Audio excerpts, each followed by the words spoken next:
Батлагдсан талаар өнөөдөр Улсын их хурлын төсвийн байнгын хорооноос мэдээлэл хийлээ. Хоёр намын сонгуулийн амлалтыг тусгасан ч гэлээ бас хөгжлийн суурийг хангасан төсөв болсон гэж тэд хэлж байгаамаа. Бэлэн мөнгө тарааснаар инфляц хөөрөгдөх магадлалтай ч гэсэн үүнээс сэргийлэх арга хэмжээнүүдийг давхар авахыг хичээсэн гэдэг тайлбарыг өгсөн байна. Ирэх жил иргэдэд сар тутам 21 мянган төгрөгийг хоёр хувилбараар олгоход 703 тэмдгэрийг зарцуулна гэж тооцжээ. Энэ нь төсвийн нийт зарлагын 4/1 болж байгаа юм байна. Мөн төсвийн хөрөнгө оруулалтыг 627 тэрбум төгрөгөөр тооцсноор төсвийн алдагдал нэмэгдэхэд нөлөөлжээ. Ийхүү төсвийн зардал дотоодын нийт бүтээгдэхүүний 52% тэнцэж байгаа нь зах зээлийн биш харин төрийн зохион байгуулалттай төсөв болж байна гэж Улсын хурлын ажлын хэсгийн ахлагч Ганхуй гишүүн онцоллоо. Ийм хандлага бол ажиглагдж байгаа. Тэгээд мөнгөний бодлогыг таавхан мэдж байгаа баахан маргаан дагуулдаг. Энэ жил төсөв нэгт ингэж тэлж байгаа учраас Монгол банк үнэт засныхаа хөвгөл бууруулах боломжгүй байна. Тийм учраас инфляц дээр дахиад нөгөө өндөр зээлийн хөв 20-30% нэмэгдэх юм бол бусад салбар хөгжихөд нэлээд хүндрэлтэй болох нь гэсэн ийм хандлага харагдаж байна. Хүний хөгжил санд ирэх жил 301 тэрбум төгрөг орж ирэх нь тодорхой, харин үлдсэн 504 тэрбум төгрөгийг уул уурхайн ордуудын урьдчилгаа төлбөрөөс хаана гэж тооцжээ.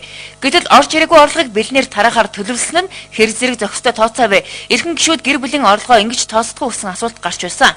Түүнчлэн улс төрийн намуудын амлалтанд анхаарсан төсвөөс болж инфляц хөөрөгдөн гэсэн сануулгыг хэрхэн авч үзсэн бэ гэсэн асуултанд дараах хариултыг өгч байна.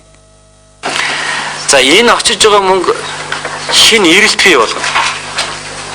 Энэ эрэлтэд зохицсон нийлүүлэлт нь хоцрох юм бол одоо үнийн хөөрөгдөл бий болж болзошгүй. Тийм учраас энэ чиглэлд бол цаашдаа ер нь яг төрийн зүгээс бол нэлээд анхааралтай хандаж ялангуяа нийлүүлэлтийн чиглэлийн гол арга хэмжээнүүдийг бол авах ёстой, зохион байгуулалтыг хийх ёстой гэж ингэж бол төлөвлөж байгаа.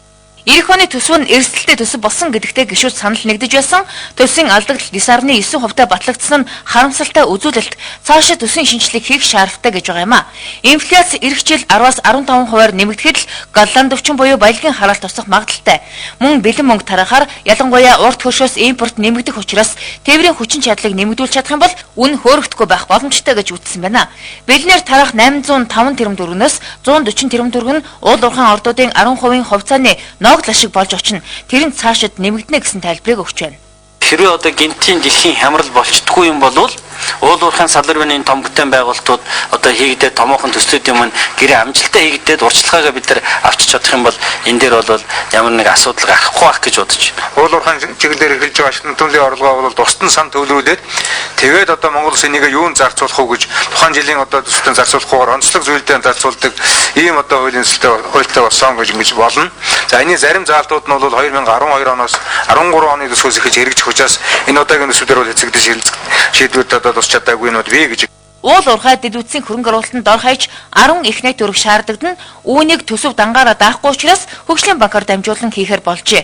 Төсвийн зардлыг засгийн газрын оруулж ирснээс 120 тэрбум төгрөгөөр улсын хурал нэмж баталсан нь алдагдлыг 1.3%-аар нэмэгдүүлэх нөхцөл болсон байна.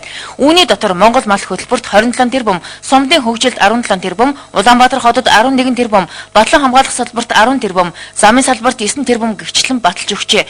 Цаашид 5 гэрээнээс урьдчилгаа төлбөр ороод ирэх юм бол бүтээн байгуулалтын ажлуудыг эхлүүлэх үүднээс төсвийн тодтголыг хийхээс аргагүй гэсэн тайлбарыг өгч байна. Батлагдаад удаагүй байгаа төсөвт ерөнхийлөгч хориг тавих хэсэг нь одоогоор тодорхойгүй байна. Гэхдээ өнгөрсөн пүрэв гарагт батлагдсан төсвийг улсын хурал яагаад одоо хүртэл ерөнхийлөгчид танилцуулаагүй байгаа нь анхаарал татж байна. Уг нь төсөв батлагдсан даруйд ерөнхийлөгчид танилцуулж хэрвээ хориг тавихаар болох юм бол ерөнхийлөгч ажлын 5 өдрийн дотор хориг тавих ёстой юм а.